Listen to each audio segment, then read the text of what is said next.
The city looks different from the top floor. It's all glass and light, 1,000 stories stacked on each other, none of them mine. I stand at the window of my penthouse, coffee cooling in my hand, and watch the world wake up. Somewhere below, people are running for trains, cursing at traffic, kissing someone goodbye. I used to be one of them. Now I'm just a headline. My phone buzzes. Marcus, my COO, is already at the office. Board call at 9, don't be late. And eat something, I smirk. You're not my mother, Marcus, he laughs on the other end. No, but someone has to remind you you're human. I glance at the untouched breakfast on the counter. I'll try. Any news? Stock's up. Press is circling about the new acquisition. You're on the cover of Forbes again. I sigh. Great. Another photo of me looking like I haven't slept in a year. He softens. You could take a day off, you know. I stare at the skyline. And do what? He's quiet. I don't know. Collar? I freeze. Don't start, he sighs. You know I'm right. I end the call before he can say her name. I shower, suit up, and step into the elevator. The mirrored walls throw my reflection back at me. Sharp suit, tired eyes, jaw set like I'm bracing for a fight. The lobby is a blur of greetings and handshakes. Everyone wants something. Everyone smiles. I nod, play the part, but my mind is somewhere else. The boardroom is cold, all glass and steel. Marcus is already there, laptop open, tie loosened, he grins. Nice of you to join us, Mr. Cole. I roll my eyes. Let's get this over with. The meeting is a parade of numbers, projections, and cautious optimism. I answer questions, sign off on deals, nod at the right moments. But every time someone says congratulations, I feel a little emptier. Afterward, Marcus corners me in my office. He closes the door, drops the act. You look like hell, I shrug. Comes with the territory. He sits across from me, eyes searching. You ever wonder if it was worth it? I stiffen. What? All of this. He gestures to the view, the office, the empire. You ever think about what you gave up? I glare. Don't! He leans in. You built this company from nothing. But you lost her, Adrian. And you haven't been the same since. I look away, jaw tight. It was my choice. He nods, but his eyes are sad. Yeah, and you regret it every day. I don't answer. I don't have to. That night I sit alone in the penthouse, city lights flickering below.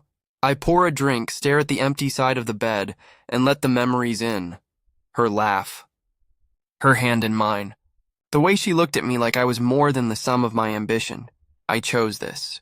I chose the empire. And every day I wonder if I made the biggest mistake of my life. I used to think ambition was a virtue, that if you wanted something badly enough, you could bend the world to your will. But the world doesn't bend. It breaks.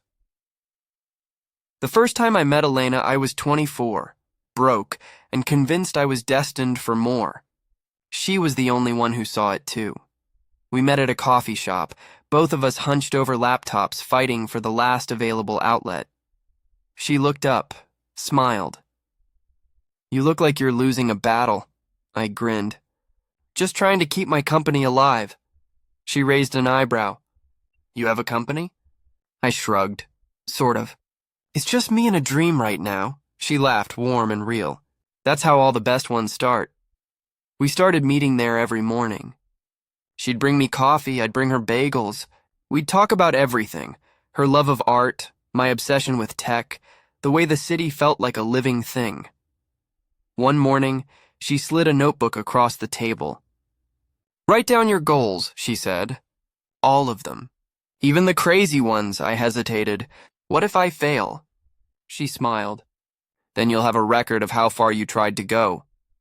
I wrote, build something that matters, make my first million before 30, never forget where I started, don't lose her. She read the list, her finger pausing on the last line. You won't, she said, soft. I wanted to believe her. We built the company together. She was my anchor, my sounding board, my partner in every way. When I doubted myself, she pushed me forward. When I wanted to quit, she reminded me why I started. Late nights in our tiny apartment, we'd sit on the floor, surrounded by empty takeout boxes and stacks of business plans. She'd lean her head on my shoulder. "You're going to change the world, Adrian," I'd laugh. "Only if you're with me." She'd squeeze my hand. Always. But as the company grew, so did the pressure. Investors wanted more. Deadlines got tighter. The stakes got higher. I started working longer hours, missing dinners, forgetting anniversaries. She tried to be patient. She'd leave notes on my desk. "Don't forget to eat." "I love you." Even when you're a workaholic. "Come home," I'd text back. "Just one more meeting." "I'll make it up to you." I promise. But promises are easy to make when you're sure you'll have time to keep them. One night, she waited up for me, eyes tired but determined. "We need to talk," she said. I dropped my bag, already bracing for a fight. "Can it wait?"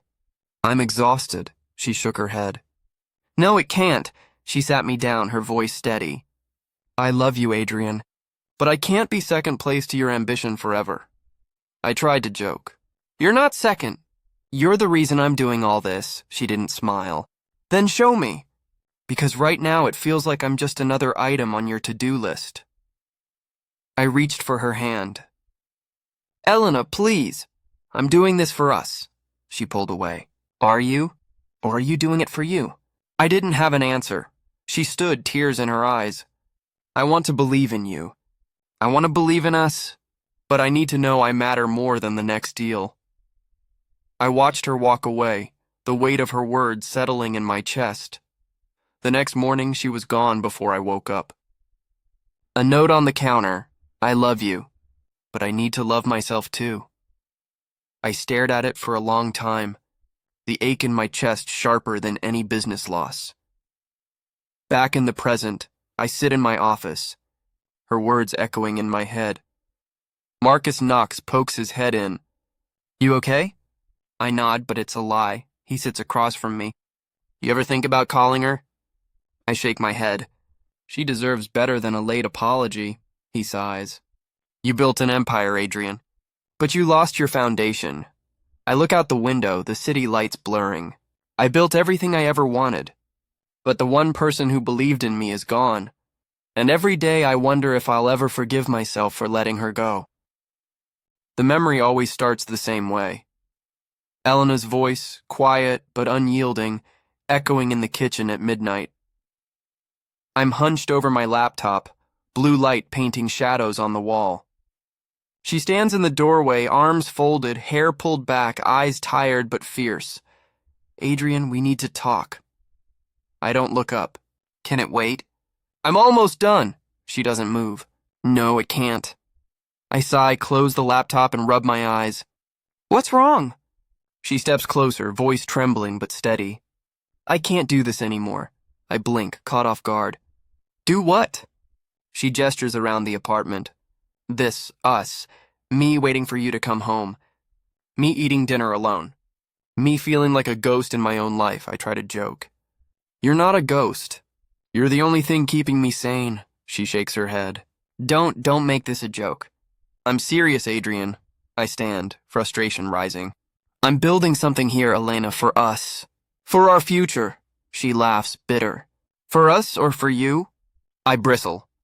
"You know why I'm doing this?" She steps closer, tears in her eyes. "Do I?" "Because lately, it feels like you're doing it for the board, for the press, for everyone but me." I run a hand through my hair. "You knew what you were signing up for." She nods, voice breaking. "I did. I believed in you. I still do. But I can't be the only one fighting for us." I reach for her hand. She pulls away. "Elena, please. Just give me time. One more quarter. One more deal. I promise things will get better." She shakes her head. "That's what you said last time." And the time before that, I stare at her, desperate. "What do you want from me?" She takes a deep breath, steadying herself. "I want you to choose. Me or the company." I can't keep coming in second. The words hang in the air, heavy and final. I laugh, but it's hollow. "You're asking me to throw away everything I've built?" She meets my gaze, unflinching. No, I'm asking you to remember why you started building it in the first place. I look away, jaw clenched. You're being unfair, she nods, tears slipping down her cheeks. Maybe, but I have to be. For me. I pace the kitchen, heart pounding. You're asking me to choose between you and my life's work. She wipes her eyes. I'm asking you to choose between love and ambition. Between us and everything else. I stare at her, the weight of the decision crushing me. I think of the board, the investors, the headlines. I think of the nights we spent dreaming on this very floor, the promises I made and broke. I want to choose her. I want to say yes, but the words won't come. She waits, hope flickering in her eyes. I stay silent. She nods, understanding. That's your answer. She turns, grabs her bag, and heads for the door. I call after her, voice cracking. Elena, wait! She pauses, hand on the knob. I love you, Adrian, but I love myself more. The door closes with a soft click. I stand in the kitchen, the silence deafening. The next morning, Marcus finds me at the office, eyes red, suit wrinkled. He sits across from me, concern etched on his face. Rough night? I nod, unable to speak. He sighs. You know, you don't have to do this alone. I shake my head. I made my choice. He studies me. Did you? Or did you just let her make it for you? I glare. What's that supposed to mean? He leans in, voice gentle. Sometimes not choosing is the worst choice of all. I look away, guilt gnawing at my insides. Days blur into weeks. The company grows. The headlines multiply. But every win feels hollow. I see Elena everywhere. Her favorite coffee shop. The park where we used to walk. The art gallery we never got to visit. I keep her note in my wallet. The ink fading, but the words burning bright. I love you, but I need to love myself too. One night, Marcus finds me staring at the city from my office window. He sits beside me, silent for a while. Finally, he says, You know, empires can be rebuilt. But some things once lost never come back. I nod, the truth settling heavy in my chest. He claps me on the shoulder.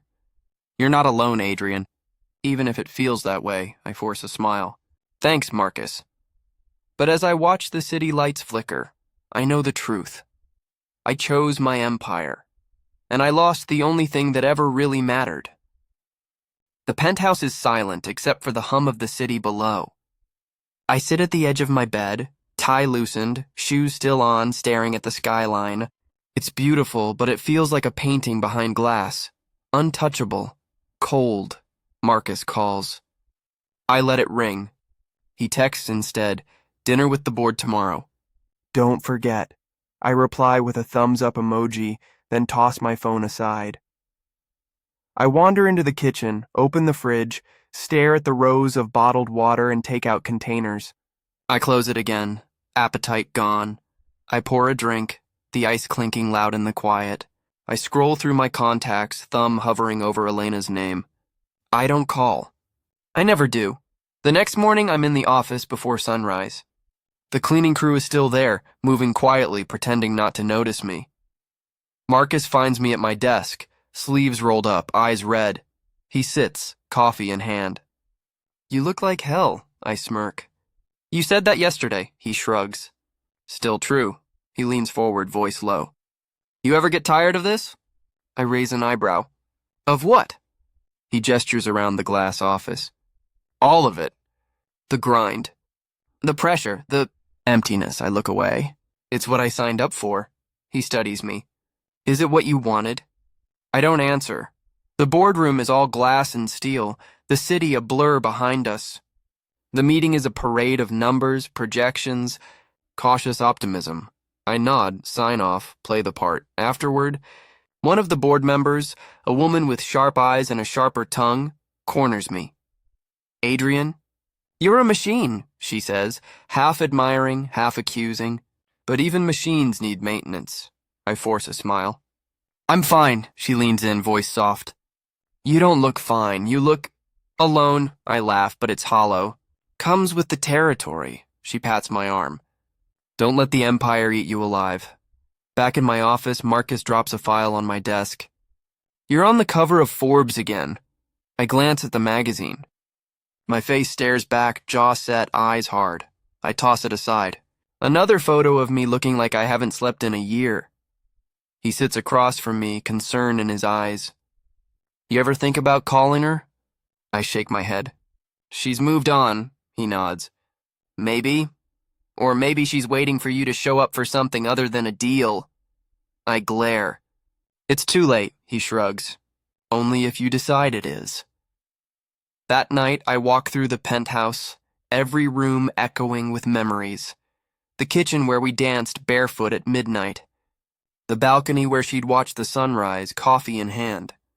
The bed that feels too big, too cold. I pour another drink, stare at the city lights, and let the silence in. I scroll through social media, see photos of Elena at a gallery opening. She's smiling, radiant, surrounded by friends.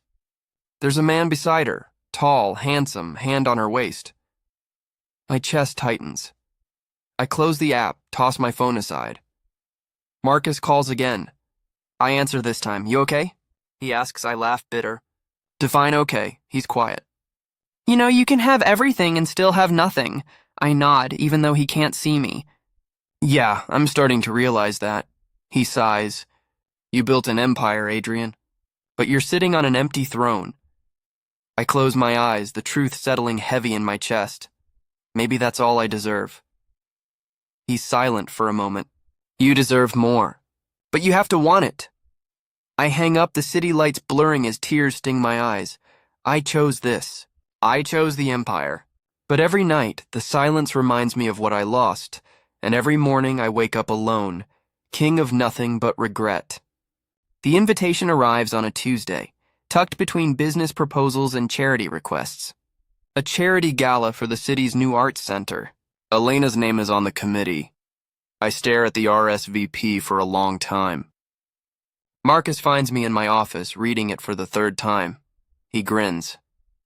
You going? I shrug. I haven't decided. He sits across from me, eyes sharp. You should. You need to get out. And you know she'll be there, I glare. That's not why I'd go, he smirks. Sure it isn't. The night of the gala, I stand in front of my closet, tie in hand, nerves buzzing. I haven't seen Elena in years, not in person. I wonder if she'll even recognize me. The ballroom is all glass and gold, laughter echoing off marble floors. I shake hands, nod, smile for photos. But I'm searching for her, and then I see her. She's across the room, radiant in a deep blue dress, hair swept up, laughter bright and real. There's a man beside her, tall, confident, hand resting lightly on her back. My chest tightens, she spots me. For a moment her smile falters. Then she recovers, gliding over with practiced grace. Adrian, she says, voice warm but distant. Elena. I force a smile. You look incredible, she laughs soft. You look exactly the same. Maybe a little more tired, I grin, the old banter slipping back. Comes with the territory. She glances at the man beside her. This is Daniel. He offers a hand. Daniel Price, Elena's partner. I shake his hand, forcing myself to be civil. Adrian Cole. He nods, polite but wary. I've heard a lot about you. I glance at Elena. All good, I hope. She smiles, but there's a sadness in her eyes. Mostly. We make small talk, art, business, the city. Daniel excuses himself to greet someone across the room. Elena turns to me, voice low. You didn't have to come, I shrug. I wanted to support the cause. She raises an eyebrow. You never cared about art before. I smile, sheepish. People change. She studies me, searching for something. Do they? I look away, the weight of everything unsaid pressing down. How have you been? She hesitates. Good, busy, happy mostly, I nod. You deserve that, she softens. So do you, Adrian, I laugh, bitter. I'm not sure I know how anymore.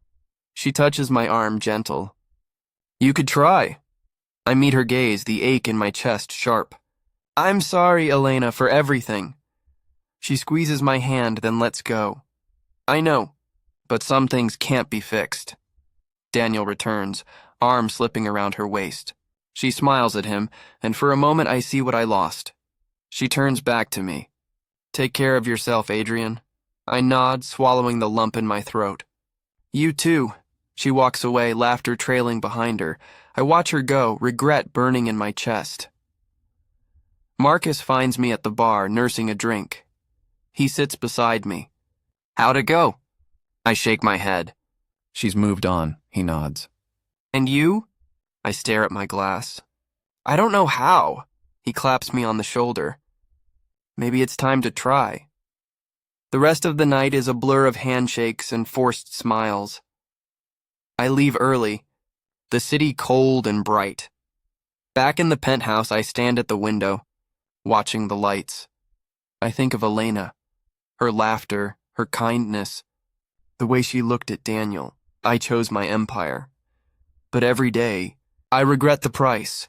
And tonight the ache is sharper than ever. I can't sleep after the gala. Elena's voice echoes in my head. Some things can't be fixed. I replay every word, every look, every moment I could have said something different. By morning, I know what I have to do. I call her. She doesn't answer. I text, "Can we talk?" Just once. I need to say what I never did. She replies an hour later, "Meet me at the park. Noon." The park is quiet, sunlight filtering through the trees. Elena sits on a bench, hands folded in her lap, eyes wary but open. I sit beside her, nerves jangling. She breaks the silence. "You look tired," I laugh, hollow. "I am." She waits. I take a breath. "I'm sorry, Elena, for everything. For choosing the company. For making you feel like you didn't matter. I regret it every day." She looks away, jaw tight. "Why now?" "Because seeing you last night, seeing you happy, seeing you with someone who actually shows up, I realized what I lost. And I needed you to know it wasn't because you weren't enough. It was because I was too afraid to lose what I was building." She's quiet for a long time. "You broke my heart, Adrian." I nod, pain sharp. "I know. And I'll never forgive myself for that." She turns to me, eyes shining. "I loved you. I would have given up everything for you. But you never asked me to. You just let me go." I swallow hard. "I thought I was protecting you. I thought if I could just make it big enough, rich enough, successful enough, it would all be worth it." She shakes her head. "You can't buy back time, or trust, or love." I nod, tears stinging my eyes. "I know, I needed you to hear it from me. Not from a headline. Not from Marcus. From me." She softens, voice gentle. "Thank you. I needed to hear it too." We sit in silence, the weight of years between us. Finally, she stands. "I can't go back, Adrian. I'm not the same person, and neither are you." I nod, accepting. "I don't expect you to. I just wanted you to know I'm sorry, and that I'll regret it every day." She smiles, sad but real. "I hope you find what you're looking for." She walks away, sunlight catching in her hair. I watch her go, heart heavy but lighter than before. That night, Marcus finds me in my office, staring at the city. He sits beside me. "You did it?" I nod. I told her everything. He claps me on the shoulder. "Proud of you," I laugh, bitter. "Doesn't feel like much," he shrugs. "Sometimes the best you get is closure." I nod, watching the city lights blur. For the first time, I feel the ache of regret and the relief of honesty. It's not enough, but it's something. The days after my confession blur together. I go through the motions, meetings, calls, endless emails, but my mind is somewhere else. Marcus notices first. He corners me in my office, voice low. "You're slipping, Adrian." I rub my eyes. "I'm fine," he shakes his head. "No, you're not. The board's worried. You missed 2 deadlines. You snapped at the CFO in front of everyone." I sigh. "I just need time." He leans in, concern etched on his face. "You need to decide what you want. You can't keep running on empty." That night I stare at the city from my balcony, drink in hand. The lights blur, the noise fades. All I hear is Elena's voice. You can't buy back time. My phone buzzes. A message from the board chair. We need to discuss your future with the company. Tomorrow.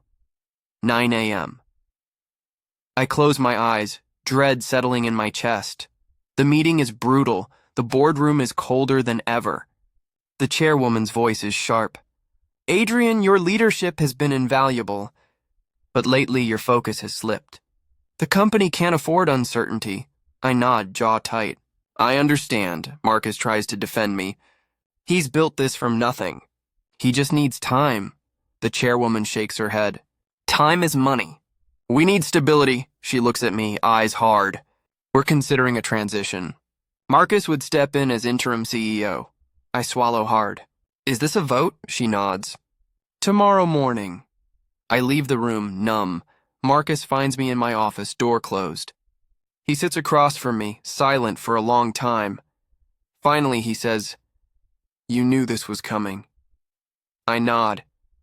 Yeah, he leans forward. You can fight it. Or you can let go. I stare at my hands.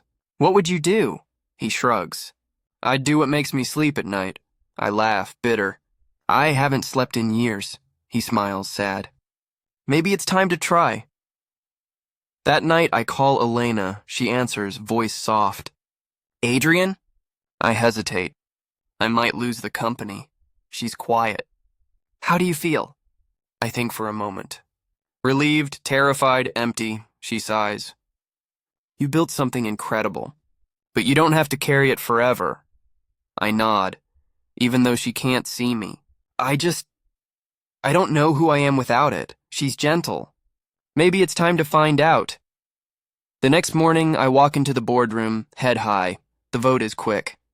Marcus is named interim CEO. I shake his hand, forcing a smile. Take care of it. He nods, eyes shining. I will. I pack my office in silence. Photos, awards, the note from Elena. As I leave, the staff lines the hallway. Some nod, some look away. I step into the elevator, the doors closing on a chapter I thought would last forever. Back in the penthouse, I sit on the floor, surrounded by boxes. I call Marcus. He answers on the first ring.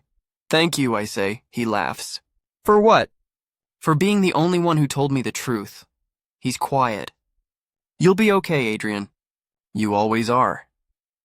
I hang up, the silence settling around me. I stare at the city, the empire I built. For the first time, I feel the weight lift. I don't know what comes next, but I know this. I can't keep living for what I lost. It's time to find out who I am. Without the throne, without the crown, without the woman I let go. The first week without the company is a blur. No board meetings, no urgent emails, no Marcus calling at dawn. Just silence and the city humming outside my window. I wake up late, make coffee, stare at the skyline. For the first time in years, I have nowhere to be. I call my therapist. She answers, voice warm. Adrian, it's been a while. I laugh, awkward. Yeah, I guess I finally ran out of excuses. She smiles. How are you feeling? I pause. Lost, relieved, guilty, all at once. She nods. That's normal. You spent years building something. Now you have to build yourself. I sigh. I don't know where to start. She leans in, gentle. Start with what hurts. Then move toward what heals. I spend days walking the city. I visit old haunts, coffee shops, bookstores, the park where Elena and I used to sit. I write her a letter I never send. Elena, I'm sorry for every time I chose work over you. I'm sorry for thinking success would fill the space you left. I hope you're happy. I hope you forgive me, even if I never forgive myself. I fold the letter, tuck it in a drawer. Marcus calls. How's retirement? He jokes. I laugh. Weird, quiet, kinda nice. He pauses. You ever think about what's next? I shrug. Not really. I'm just trying to be okay with not knowing. He's quiet. You will be. Give it time. I start volunteering at a local shelter. It's small work, serving meals, sorting donations, but it feels real. One afternoon, a woman thanks me for listening to her story. She smiles, eyes bright. "You're good at this. You make people feel seen." I nod, surprised by how much it means. I see Elena again, by chance, at a bookstore. She's alone, browsing the poetry section. She looks up, smiles. "Adrian," I smile back. "Elena, how are you?" She shrugs, gentle. "Good, you?" I nod. "Better. Learning to let go." She studies me, searching. "You look lighter," I laugh. "I feel lighter." We talk for a while.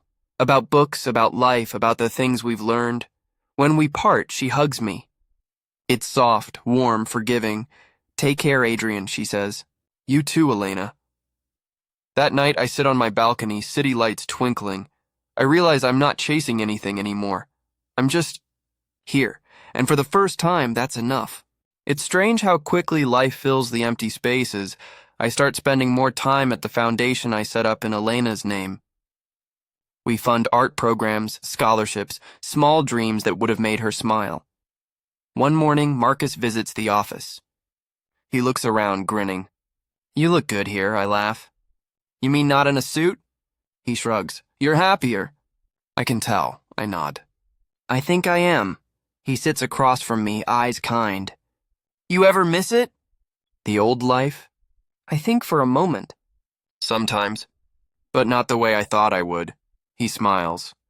"You built something new." "That's not easy," I grin.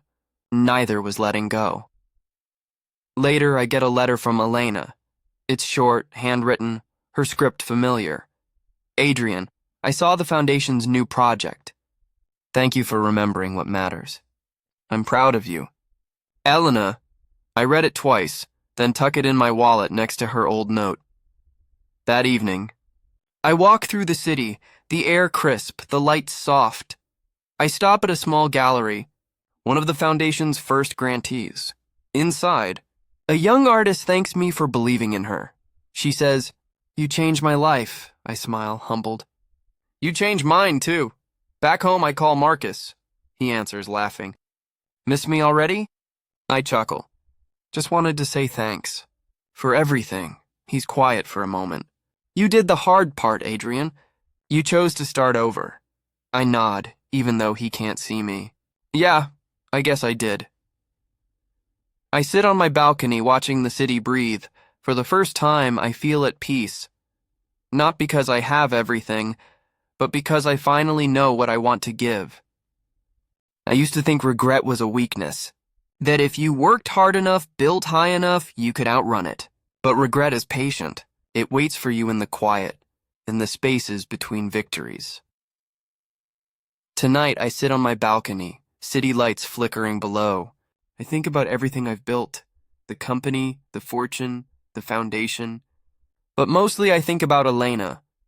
I remember her laughter, her stubbornness, the way she believed in me before anyone else did.